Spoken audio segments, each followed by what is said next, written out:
Hey guys, welcome to Beautiful Explain Miss Crow with Mr. Lizard episode 30। कहानी की शुरुआत में हमें दिखाया जाता है कि गुचुएन जो है वो अपने घर पे है और उससे जेंगयांग की बहुत याद आती है। आखिर उसने जेंगयांग का दिल जो दुखाया था। उसके बाद दूसरी तरफ वेई जो है वो बहुत गुस्से में चल रही है। चंड्रिन जो है वो उसके पास आकर कहता है कि जेंगयांग कहाँ पर है, जेंगयांग ठीक है ना। ये कहती है कि गुचुएन को जेंगयांग से ब्रेकअप चाहिए। क्यों? चंड्रिन कहता है कि उसका कोई रीजन, उसका कारण होगा कोई गुचुएन के पास। ये कहती है क्या गुचुएन को भी कैंसर हो गया तुम्हारी तरह? कि देखो, अगर जेंगयांग के साथ उसने फिर से ऐसा बिहेव किया और कुछ भी हुआ तो तुम्हारे उस दोस्त गुचुएन को मैं छोड़ूंगी नहीं। चंड्रिन कहता है कि देखो, इतने में ही चंड्रिन के मोबाइल में नोटिफिकेशन आ जाता है। गुचुएन का चार्जिंग जो है वो खत्म होने वाला है कुछ देर में।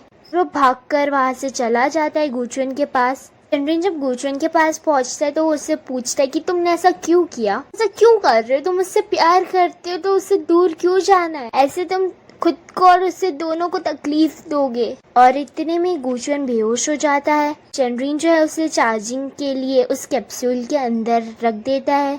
एंड देन जब थोड़ा सा चार्जिंग होने के बाद गुचुएन को होश आता है। अभी चंड्रिन कहता है कि तुमने मुझे डरा दिया था, मुझे लगा आज सब कुछ खत्म हो जाएगा। तो मुझे बताओ तुम ऐसा क्यों कर रहे हो? अगर तुम ऐसा ही करोगे ना फिर से मैं तुम्हें बहुत मारूंगा। गुचुएन कोई जवाब नहीं देता। तो चंड्रिन कहता है मैं कोई फर्क नहीं पड़ता तुम्हारी जिंदगी के बारे में ना, मेरे बारे में सोचो ना, मेरी फीलिंग्स का क्या होगा फिर। मैं तुम्हारे सामने हाथ जोड़ता हूँ, कम से कम मुझे तकलीफ मत पहुँचाओ, इतना भी बड़ा नहीं हो गया हूँ तो मुझे ये तकलीफ दो। देन चंड्रिन जो है वो वहाँ से चला जाता है। नेक्स्ट सीन में हमें दिखाया जाता है कि गुचुएन जो है वो अपने घर से बाहर निकलता है, स्टूडियो पहुँच जाता है। वहाँ पे वो देखता है कि जेंगयांग जो है उसे गुड मॉर्निंग विश करती है। उसके पीछे पीछे चला जाता है और देखता है कि वहाँ पर कोई नहीं है, क्योंकि आज वीकेंड है और वीकेंड में कौन काम करने आता है, कोई नहीं था, कोई भी नहीं। फिर भी गुचुएन को जेंगयांग की याद आती है। वो हर जगह बस जेंगयांग को ही देखे जा रहा था कि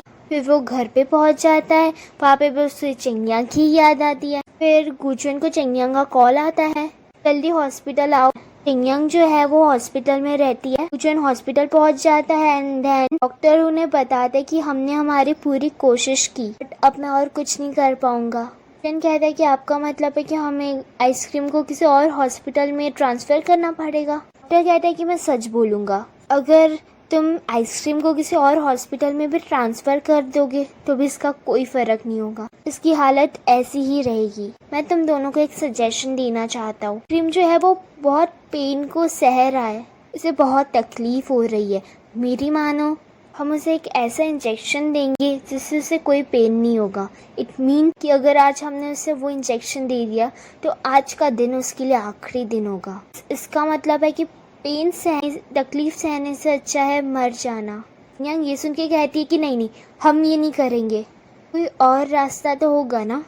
डॉक्टर कहते हैं कि आपके हाथ में खाली ये एक रास्ता है। गुचुएन कहता है ठीक है, आप ये रास्ता अपना सकते हैं। सुनकर जेंगयांग कहती कि आप डिसाइड करने वाले कौन होते। डॉक्टर वहाँ से चले जाते और कहते कि आप दोनों डिसाइड करके बता दीजिएगा। गुचुएन कहता है कि देखो आइसक्रीम को, वो उससे कितनी तकलीफ हो रही है, मैं खाली उसकी तकलीफ उसे छीनना चाहता हूँ। अब यहाँ आप कौन होते ये डिसाइड करने वाले? जिंदा है क्योंकि उसे जिंदा रहना है, ये भी तो हो सकता है ना। और वैसे भी मुझे लगता है कि हमें आइसक्रीम को डिसाइड करने देना चाहिए ना, वो भी जिंदा है, उसने खुद को पकड़ के रखा है जिंदा रहने के लिए, इस दुनिया को बाय कहना नहीं चाहता है। तभी गुचुएन कहते हैं, तभी जेंगयांग क्योंकि बहुत ज्यादा ही जिद कर रही थी इसलिए गुचुएन कहते हैं ठीक है, मैं कोई और ऑप्शन डॉक्टर से पूछ लेता हूँ, हम क्या कर सकते हैं। एंड देन जेंगयांग और गुचुएन दोनों डॉक्टर के क्लिनिक में ही रहते हैं। वहीं पे जेंगयांग सो जाती है। गुचुएन जो है वो अपना जैकेट जो है उसे उठा कर वहाँ से चला जाता है। जेंगयांग जब उठती है तो वो आइसक्रीम को देखती है तो वो उसकी जगह पे नहीं था, उसके बाजू में एक फॉर्म रखा हुआ था। गुचुएन ने परमिशन दी थी आइसक्रीम को मारने की। ऐसे इसे मारने की परमिशन नहीं कह सकते, मेरे पास कोई और शब्द है ही नहीं। एंड फिर जेंगयांग जो है जल्दी जल्दी गुचुएन को कॉल करती है बट गुचुएन कॉल नहीं उठाता। वो बहुत रोने लगती है कि मुझे आइसक्रीम चाहिए फिर से मेरा। वो घर पे पहुंचती है तभी आंटी और ग्रैंडमा जो है वो खाना खा रहे थे और अपना काम कर रहे थे। तभी आंटी जेंगयांग को बुलाती है पर वो कोई जवाब ना देते हुए अपने रूम की तरफ चली जाती है। जब वो अपने कमरे में थी तभी उसे गुचुएन का मैसेज आता है, तुम आकर आइसक्रीम को देखना चाहती हो क्या। फिर जेंगयांग जो है ये मैसेज देखकर फटाफट भागती है बिकॉज उसे आइसक्रीम को देखना चाहती थी उससे कि वो ठीक है कि नहीं। गुचुएन ने आइसक्रीम को दफना दिया था। जेंगयांग वहाँ पर पहुँच जाती है। अभी जेंगयांग और गुचुएन जब वापस आ रहे थे तभी जेंगयांग गुचुएन को कहती कि मुझे आपको कुछ कहना है। मैंने कुछ सोचा नहीं था कि मैं ऐसा भी कुछ कहूँगी आपको, बट मैं अब ऑफिस नहीं आना चाहती। अभी मैं आपको इस्तीफा नहीं दे सकती, के साथ रहना चाहती थी ये सोचे बिना कि लोग मेरे बारे में क्या सोचेंगे। अब मुझे इस बात का एहसास हो रहा है कि मैं गलत थी। जो आपके अंदर मैकेनिकल हार्ट है, जो मशीन है, मैं चाहे कितनी भी कोशिश करूँ उसके अंदर फीलिंग्स लाने की, आखिर में तो वो मशीन ही है ना। मुझे लगा अब फिर से मुझे अपनी गर्लफ्रेंड मान लेंगे और फिर से मेरे पास आ जाएंगे, ठीक हो जाएगा। और जो आइसक्रीम के साथ हुआ मैंने कभी सोचा भी नहीं था। मैं कोई फर्क नहीं पड़ता ना कि लोग क्या सोचते हैं। फ्रेंड कहता है कि आखिर तुम मुझे समझ गई, मैं ऐसा ही हूँ। जेंगयांग कहती कि तुमने मान लिया आखिर, तब अब खत्म ही कर देते हैं हमारे सारे रिश्ते। और ये कहकर जेंगयांग वहाँ से चली जाती है। नेक्स्ट सीन में हमें दिखाया जाता है वो सो रहा है एंड उसके हाथ में ना एक फोटो जिसमें जेंगयांग और वो साथ में है। तो वहाँ पर चंद्रिन आ जाता है, वो फोटो ले लेता है। फिर भी गुचुएन जो है वो नींद में जेंगयांग बोल रहा था। तो चंद्रिन गुचुएन को उठाता है, कहता है कि मैं हूँ चंद्रिन, जेंगयांग नहीं है, सपने देखना बंद करो अब।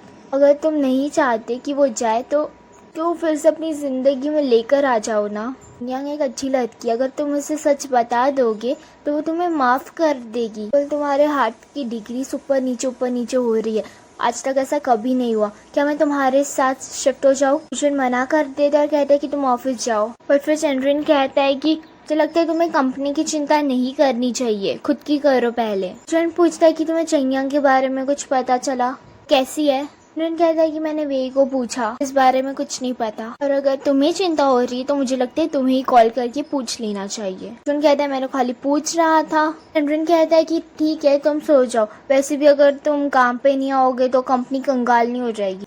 उसके बाद नेक्स्ट सीन में हमें दिखाया जाता है कि डायरेक्टर जू ने टेंसू को बुलाया है उसके कैबिन में।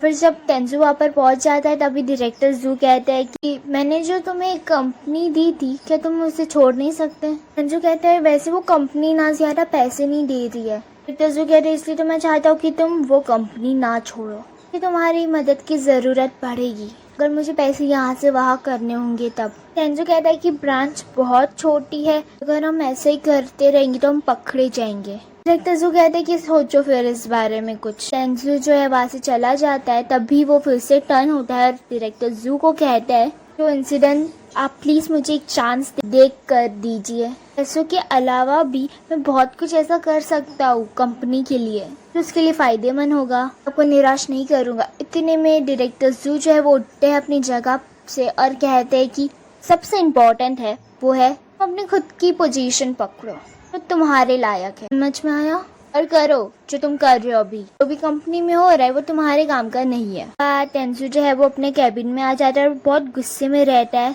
अगले सीन में हमें दिखाया जाता है कि टेंसू जो है वो उसके पापा के घर पे पहुंच गया है। तो पापा ने उसके घर पे कुछ सामान निकाल के रखा था पुराना। तो पापा कहते कि मैं बस चाहता था कि तुम एक बार ये सब सामान देख लो। तो रूम को बहुत समय से साफ नहीं किया गया है तो मैंने सोचा मैं साफ कर दूँ। मैंने इसे ओपन किया तो मुझे ये सारी ट्रॉफी और ये सब मिला। और यहाँ पे देखो ये सब सर्टिफिकेट्स भी है। तुम जब बच्चे थे ना तो बहुत अच्छे बच्चे थे, चाहे वो कोई भी बात में पढ़ाई हो या कोई और, जो तुम्हारी मम्मी को कभी इस बात की चिंता करने की ज़रूरत नहीं पड़ी।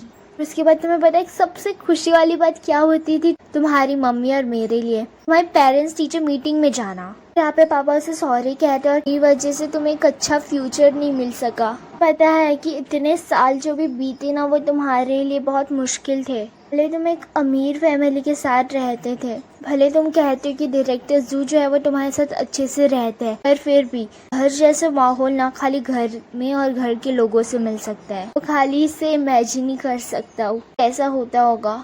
पापा कहते कि अगर आज तुम लेट नाइट अब काम नहीं करने वाले हो तो मेरे साथ डिनर कर सकते हो। तभी टेंजो कहता है कि हाँ मैं आपके साथ आज डिनर करूँगा। और ये सुनकर पापा बहुत खुश हो जाते हैं कि तुमने हाँ कहा, और कहते हैं कि मैं अभी आता हूँ फटाफट वेजिटेबल्स लेकर जो तुम्हें पसंद है। टेंजो बस पापा को देख रहा था कि वो कितने खुश है। नेक्स्ट सीन में हमें दिखाया जाता है कि चेंगयांग जो है वो अपने घर पे बैठी हुई है लैपटॉप के सामने और कुछ काम कर रही है। उसी वक्त मिस वेन का कॉल आ जाता है चेंगयांग को, और वो कॉल करके कहती है कि मैं फिर से आ गई हूँ, कैसी हो, सब ठीक है ना। चेंगयांग कहती कि मैं ठीक नहीं हूँ। फिर वो दोनों मिलते हैं एक रेस्टोरेंट में। वेंग पूछती है कि तुम्हारी और गुचुन की फाइट हो गई है क्या, वो कहाँ पर है और क्या हुआ। कहती है कि शायद वो काम पर होंगे, मैंने रिजाइन कर दिया। चेंग कहती रिजाइन कर दिया तुमने। चेंगयांग कहती कि सब खत्म हो गया, अब मेरे पास और हिम्मत नहीं है काम पर जाने की। चेंग कहती कि ये क्या बात कर रही हो स्टूपिड जैसी, एक रिलेशनशिप ना दो लोगों की वजह से चलता है, और तुम्हें वो जॉब कुछ उनकी गर्लफ्रेंड इसलिए नहीं मिली थी, तुमने उसके लिए बहुत मेहनत की थी, तो तुम इस ब्रेकअप का भुगतान क्यों करो, तुमने क्यों रिजाइन किया। फिर यहाँ कहती कि लेकिन क्या। देखो मुझे ये नहीं पता कि तुम्हारा ब्रेकअप क्यों हुआ, पर रिजाइन करना ये सही नहीं है। जो गुचुन कर रहा है ऐसा लग ही नहीं रहा है कि वो गुचुन ही है जिसे मैं जानती थी। यहाँ कहती कि मुझे डर लग रहा है। स्वेन कहती कि किस बात का डर, स्वेन भी तो काम पे जा रहा है तो तुम क्यों नहीं जा सकती। यहीं पे हमारा एपिसोड खत्म हो जाता है।